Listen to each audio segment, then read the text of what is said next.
2 years ago, Americans watched in horror as a crisis unfolded at the Kabul airport. There's desperation and anguish. More than 80,000 Afghans have since arrived in America, but this story is still unfolding. I'm Andrea Martin. In my new podcast, Stranger Becomes Neighbor, we'll find out what happens to these new arrivals in our communities. Who would help our newest neighbors? Follow us at kslpodcast.com, Apple Podcasts, or anywhere else you listen.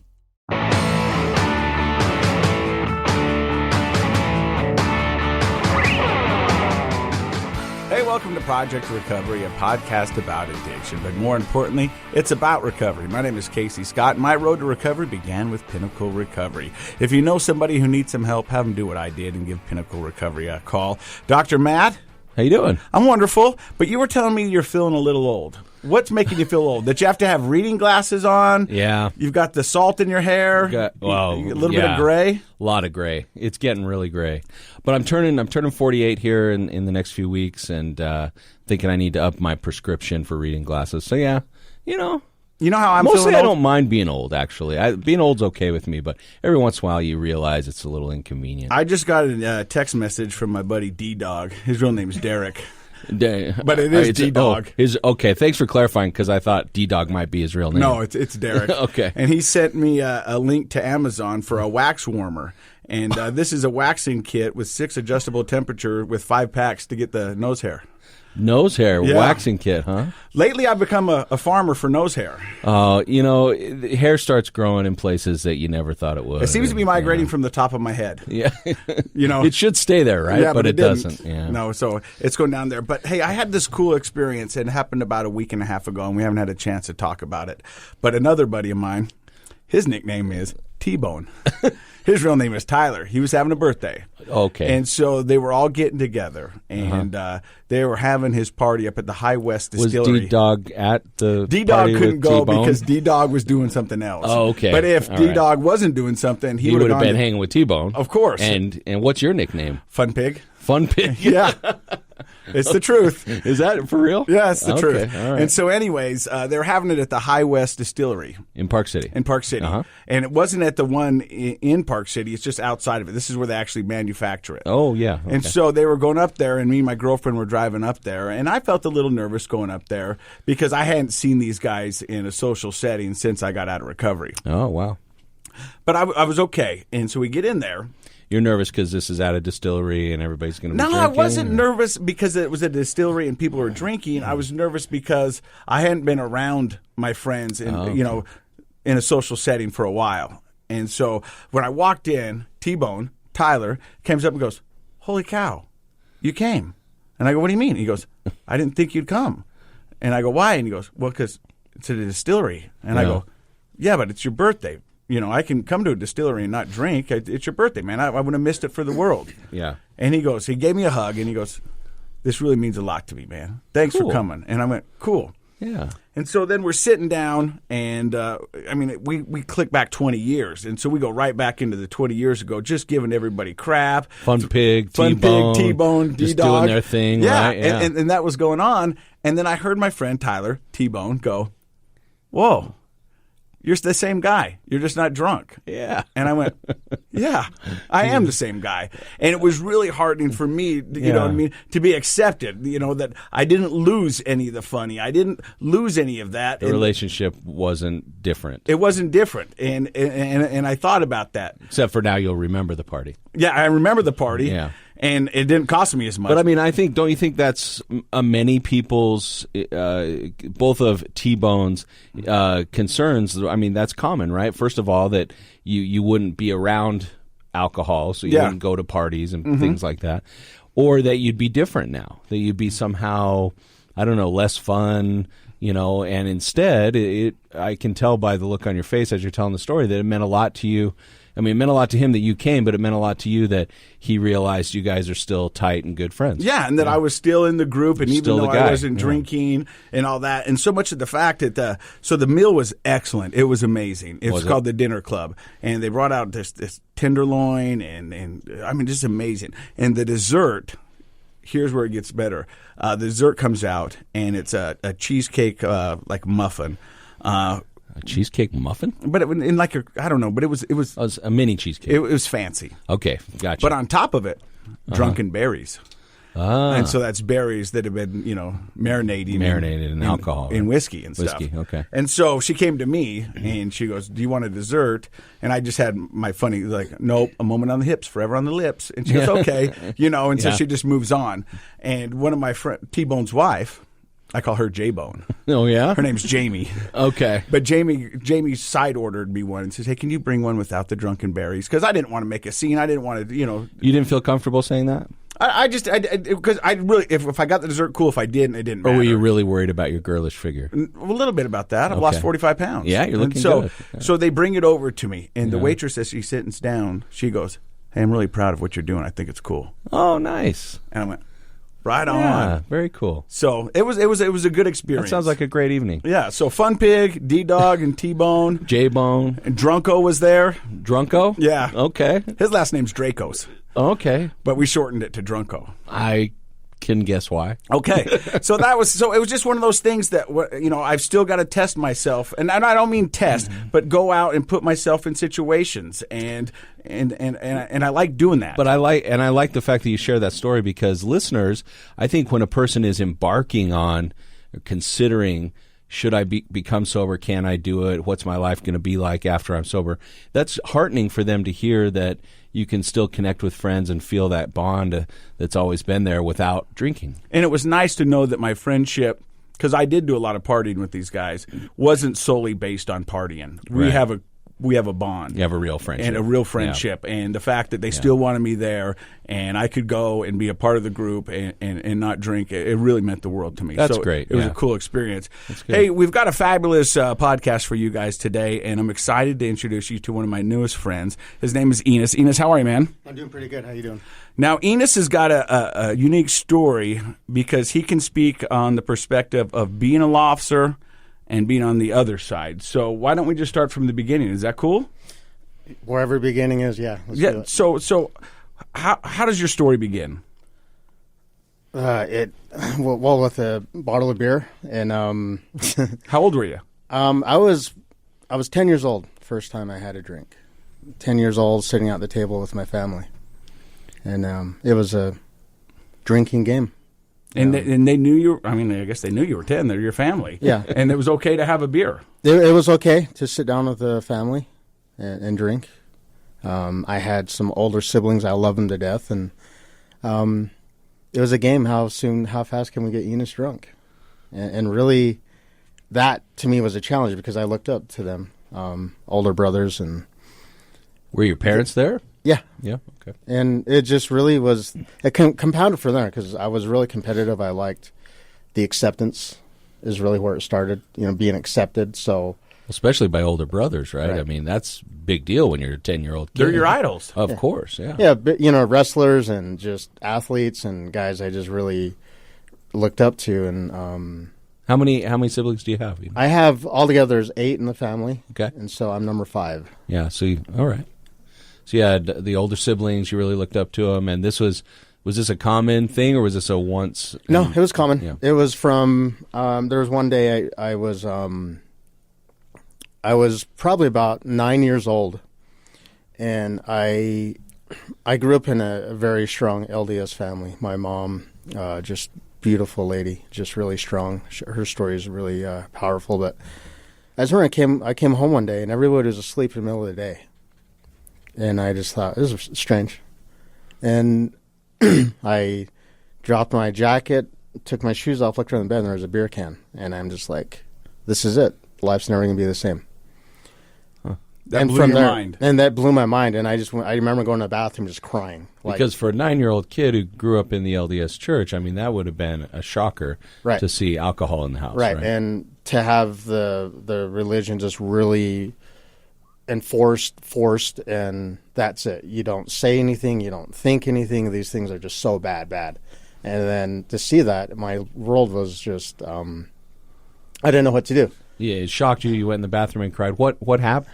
Why did that happen overnight? What was the change? Honestly, obviously it had gone on for a while. I had some friends that lived down the street, and I would go there. I'd be sent there on a school night, and as a little kid, you don't know these things, but eventually as you piece it together, you're like, okay. You're just kind of like sweet sleepover, right? Yeah.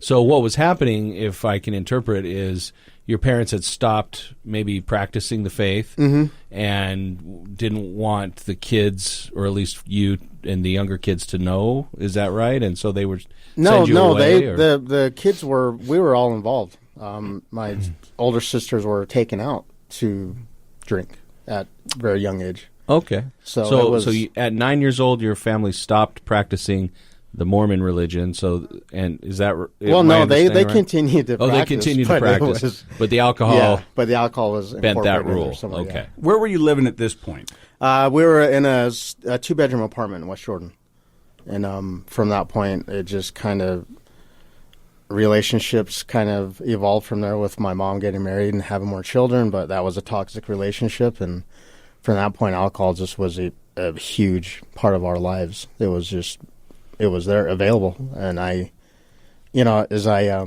explain to people, I had the best childhood ever. I had no supervision. I literally could do whatever I wanted, and I did.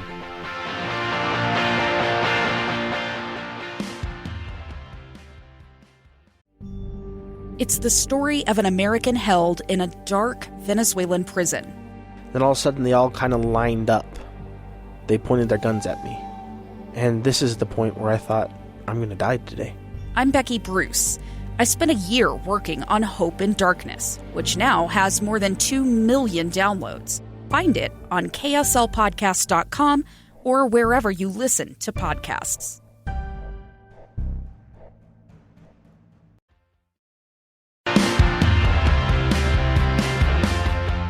And so at 10, you had your first beer, and those are, important years in your childhood. For a lot of reasons, yeah. And so you're drinking at 10, and how long did you drink for? I mean, was it every day? Was it just during parties? Yeah, it was just whenever I was curious what it tasted like, or if I wanted a wine cooler, or I hated liquor. It just burned. So I was like, oh, beer's not bad, and these things taste like punch.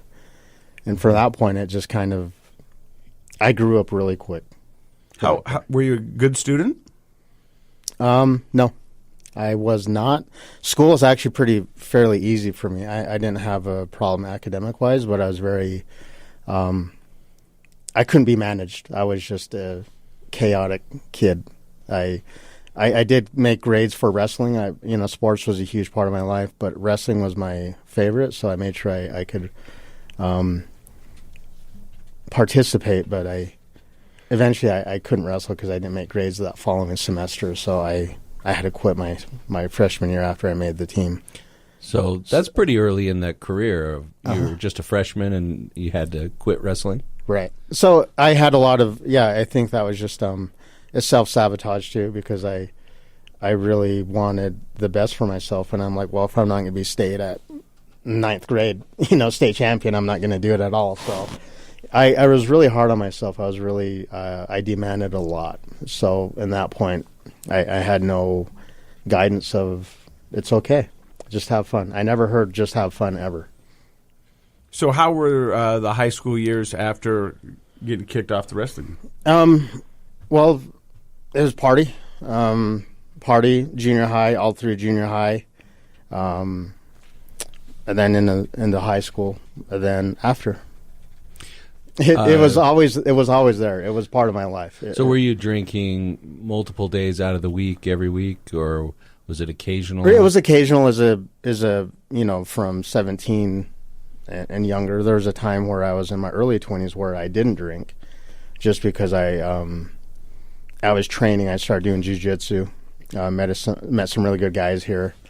And that I just really wanted to excel, be a fighter, want to be a world champion. So I started doing jiu-jitsu, and I didn't drink as much. But after a while, that kind of, when you're living with a bunch of fighters, that's kind of part of it's Friday, it's Saturday, let's go train Saturday, and let's drink all day. So that kind of just eventually came back in my life. I did work for a beer company, which really didn't help. So my profession, my social life was it was part of it. If we can jump back to like the high school years for a second. I mean, tell us what the course of that's like we've talked about with other people on the show. Those developmental years really set a stage for a person's personality and what their cravings are. A lot of addiction begins with those sorts of experiences at a young age in your teenage years.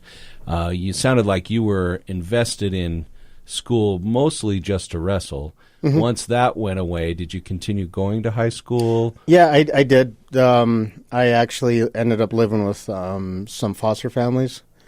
And why was that? Why did you have to leave your home? You know, it was just really a situation where my mom just said, I can't take care of you. It really just came down to that.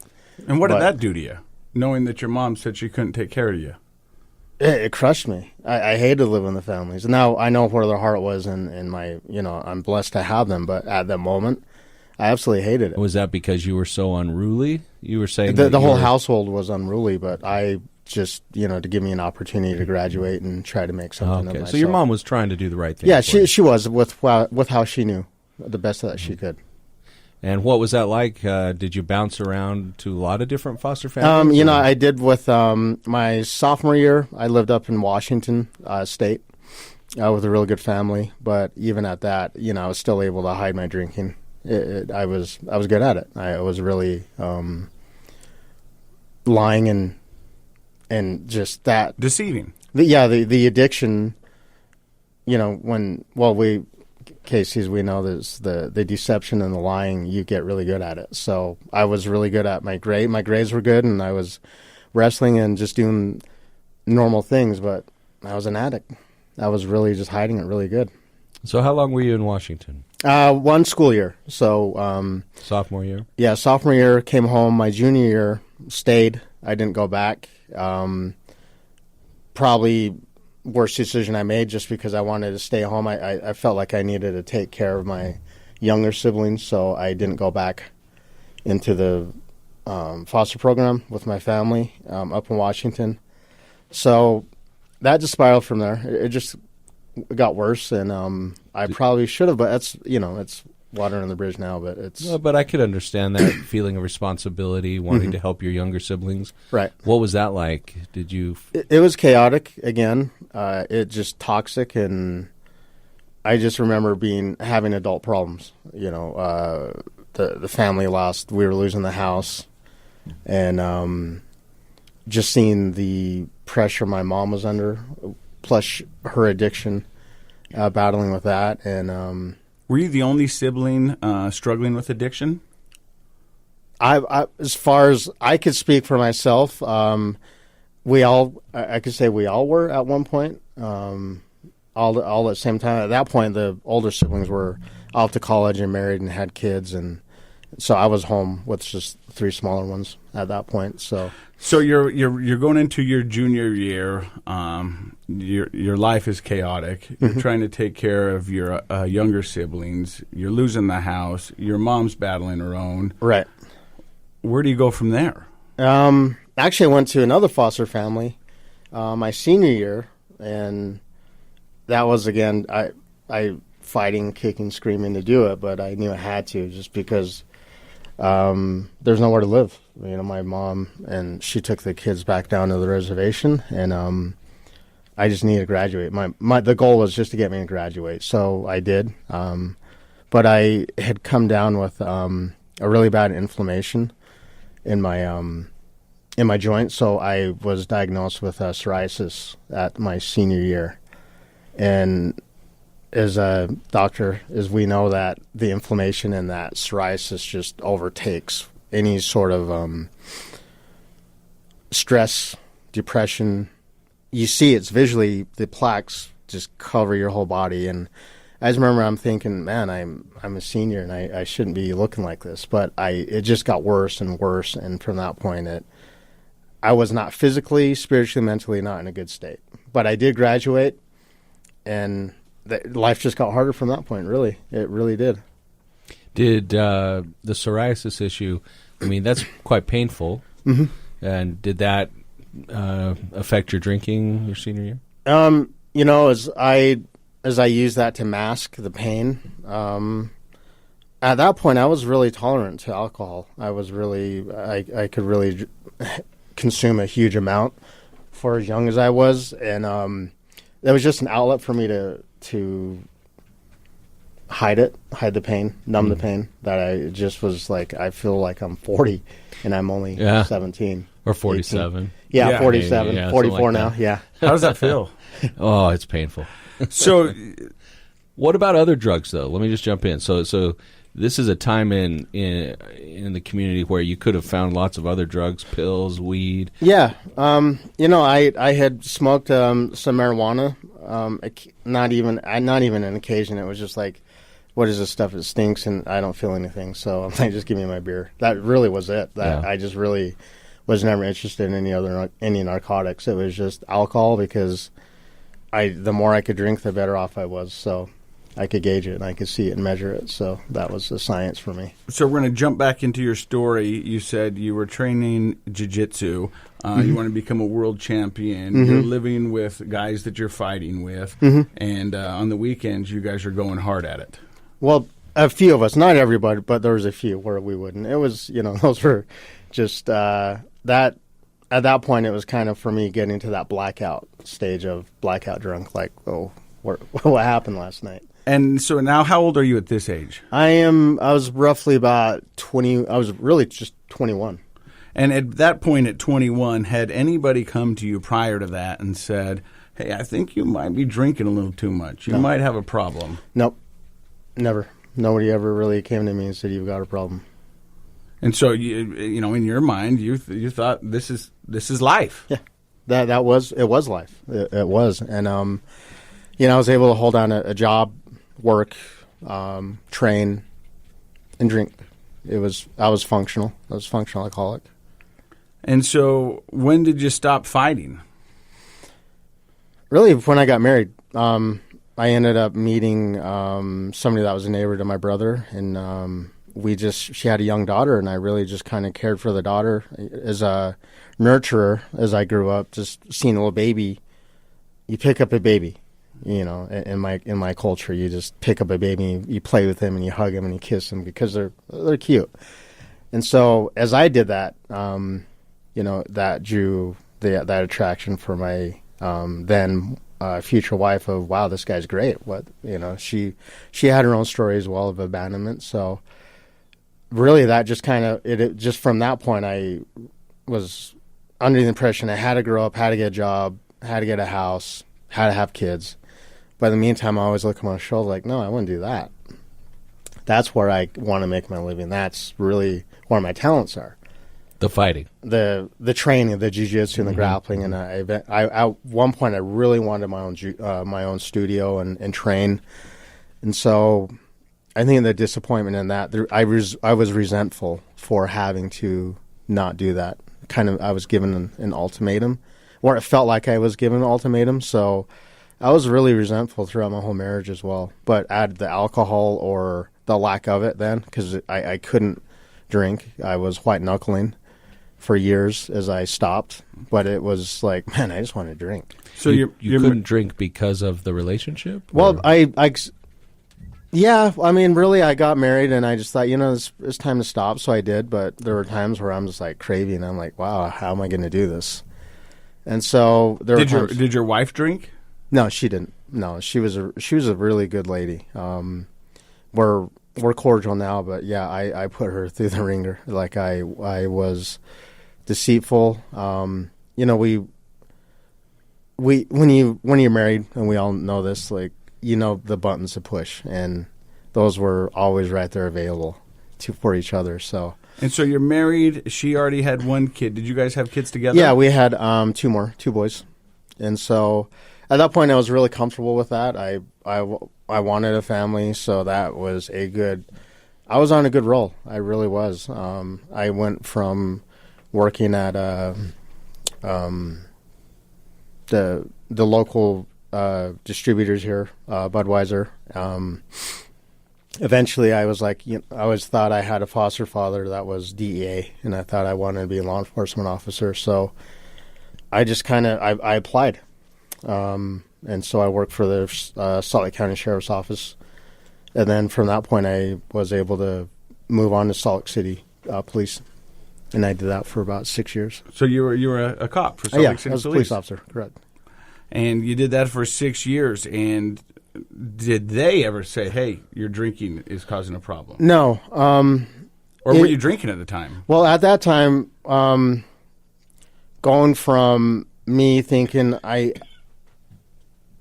just having that constant battle of I have everything in my life right now. Like I had the nice house, the kids, I had it. You were checking all the boxes. But I wasn't me. I was empty. I literally was not happy. And that's we went through some good counseling. I went through my own personal counseling, and that was addressed of the alcohol. And really, I down spiraled. What do you think it was? Because you're making a compelling argument that you had the dream, right? You had a family and a home, a steady job, a job that's valued in the community. You had your kids. So, but you felt empty. Talk a little bit about that. Like, why do you think what was that emptiness about? I really think it was just I had a low self-esteem. So on the outside, I was really good at my job. I helped the training unit, train new recruits. Whenever they need me, I was there. I worked in different offices within the department, but deep inside, I just was empty.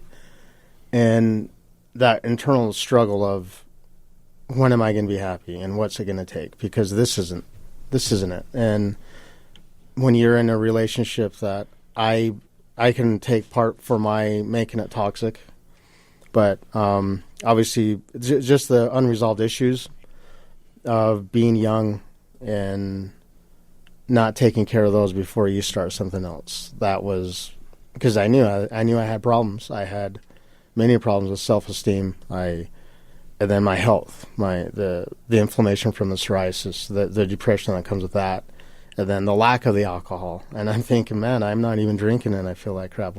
At least it was validated when I was consuming. Now I have nothing to validate why do I feel this way. But I feel like that story is pretty common with addicts. I mean, people said that to me all the time. I mean, this guy had it all. He was on TV, had a great job, a beautiful wife, all these things. Why would this happen to him? And I think Enos said it the best. It was inside I just felt empty and broken. And I was thinking to myself, because I'm just like you, man, thinking I had it all. Right. Why wasn't that enough? You know what? And you've got to go back and fix those core problems and address those. And if you don't, what you're doing is just Band-Aiding it with the substance. And you're just masking it because it's a lot easier to deal with it that way than to actually get down and find out why you're feeling that way. Well, that plus, I don't know, Enos, what you felt, but like we don't know how to do that, right? Like unless somebody's even lets you know why you feel that way and gives you the tools, helps you.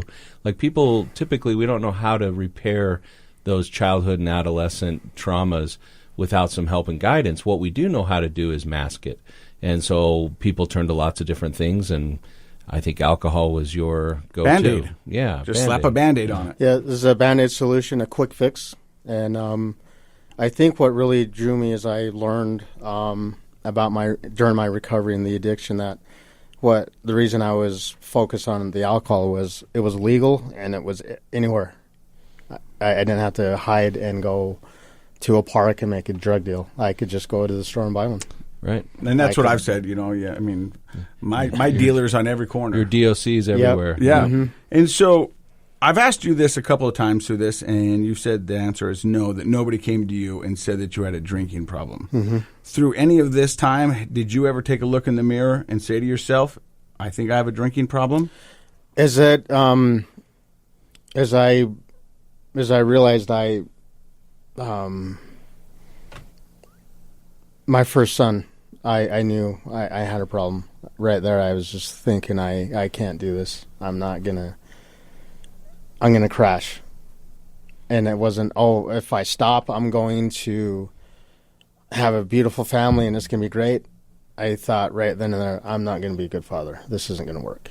That's really what that was my hope of my lack of hope. I didn't have any. I just knew I wasn't going to be a good dad. So having that first child born and kind of feeling that fatherly responsibility on your shoulders, you instead of feeling hopeful, you felt hopeless. I did. And then we had another beautiful son. And, at that point, that's where I just really compounded everything else. And I just one day just came to after some marriage counseling, I just told my wife I wanted a divorce. I moved out. And at that point, I was working for Salt Lake PD. So I moved out, and it spiraled. I thought it would get better, but it got worse. So did you think by leaving and removing yourself from the situation, it would be better for your kids and your ex-wife? I thought it was. I thought it would be like you were doing them a favor?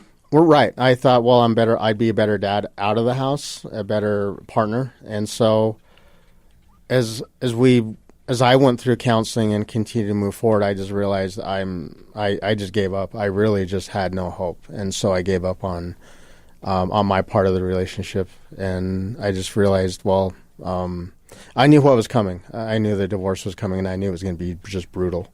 So I think that compounded of I'm not going to see my kids as much as I would like to, or I had this whole idea of, okay, this is the divorce and separation is going to be like. And it was the opposite. I knew what was coming. So, but that's part of my doing as well. I really had to suffer through that. And that just spiraled. I started drinking heavily, working in law enforcement. That's just that's an outlet. That's just is that a common thing? Well, the group of guys I hung out with, that your was experience. Right. And not everybody, but that was just the ones I sought. You'd be surprised to know how many emails and Facebook messages I get from first responders. Yeah. Who are, they see people on the worst day of their lives. And although they're there to help, they go home and they've got those images and those situations burned in their memory. And how do they deal with it? And a lot of them turn to alcohol. Yeah, I know from the research that's true. And so I'm not. And if you think about the reality of what a police officer's job might be like or a first responder's job might be like, it's not surprising that you carry a lot of that stuff home with you. And you already, like in your case, Enos, everybody has their own stuff besides their job. So if your job's also a stressful situation on top of your family's situation and finances and all of that, yeah, I'm not surprised because you want to kill that pain and numb it out. So you said you tell your wife you want a divorce, you move out, and then you use the term, I started spiraling out of control. Mm-hmm. What does that look like? The numbing of the alcohol was my best friend, really. I was riding that fine line of insanity. Like, really, it was just out of control. I was not who I am now, obviously, but I didn't know who I was. And honestly, I know who I am now, but this whole life before sitting here, I never had a grasp of who I was. I really I didn't have that identity. I really had been searching and searching and searching. And, well, we'll get into the recovery process, but so from that point, really, I just started drinking heavily, and as an officer, I got a DUI. I was arrested for it was that, the dog story. My dog literally was put down. He had lymphoma, and I had this beautiful pit bull, and I was going through the whole the divorce, and that was just ugly. And I just remember just thinking, I gotta numb this. This isn't working out. And I got arrested for a DUI, and you would think that would be, okay, stop. This is like insane. People would say that's your rock bottom. Right. A police officer gets a DUI. What does that look like for your work? Well, they give you the opportunity to be an officer until you go to court. Or, they obviously, you're on kind of like an admin leave, but you're there. It was really disgraceful. We were back at the old public safety building on 300 East, and whenever somebody was going to get fired or was arrested or they were getting close to being terminated, they put you at the front desk. And in there, everybody walks behind you. All the officers, public's there. And you're kind of like, they kind of hang you out. Like you're working, but you're working in a position which literally is kind of shaming. Right. And you're close to the door because that's where they think you're going. That's where I'm going. Well, yeah, that's where I'm going. And, is that really just, that hurt. But that wasn't enough. That was not. That wasn't a wake-up call. No, that wasn't. I thought, okay, well, that was the victim. I was the victim. So did you end up getting terminated? I did. Yeah, I ended up resigning in lieu of being terminated. So from that point, I continued to drink. I had a relationship, and that eventually didn't work out because my drinking. I sabotaged from that point. It was just a spiral of nonstop. When am I going to grow up? You're 30, you're mid-30s, you're 40. And it's just profound of the relationships that I am able to recover. Some, not all of them. I understand that not everybody's going to be understanding, but I understand as well now that I have all of my brain chemistry working, and I can really be really authentic and honest with people of here's who I am, here's my journey. I understand that some people have to watch from a distance or they've had to abandon or just not do anything with me. I understand that. I would too. I've done that to people. So I'm hesitant to ask this next question because for many they would think that being a police officer and then losing your job because of a DUI would be your rock bottom. Right. But that's not your rock bottom? Nope, was not my rock bottom. From that point, I had got multiple DUIs just because in that spiral, losing your license, losing your car, losing the job, and then those jobs, it just was like, when's this going to stop? When am I going to get a break? And so as I would go through some small stints of sobriety to really think, okay, I need to hunker down here. What am I going to do with my life? It was profound where the answer was in the bottle. It was there. I really thought I had a grasp. Like, okay, I can only drink these days now and this much. So I started to ration it. It's crazy how bad you will fight to keep something in your life that's wrecking you. Right. And that was one of the toughest things for me to do is go, I am fighting for something that is just destroying everything I touch. But for some reason, I have the hardest time blaming that because it's crazy. That brain chemistry that for you, Enos, goes way back to starting at age 10. You get wired and you crave it, right? Your brain will draw you to it. And even though part of your brain says, no, this is, you have to limit this. If you have to limit something, you know it's not good for you. But the other part of your brain was like, but I need it. I can't live without it. And that's that addicted brain's, the dilemma that you deal with when you're in that situation.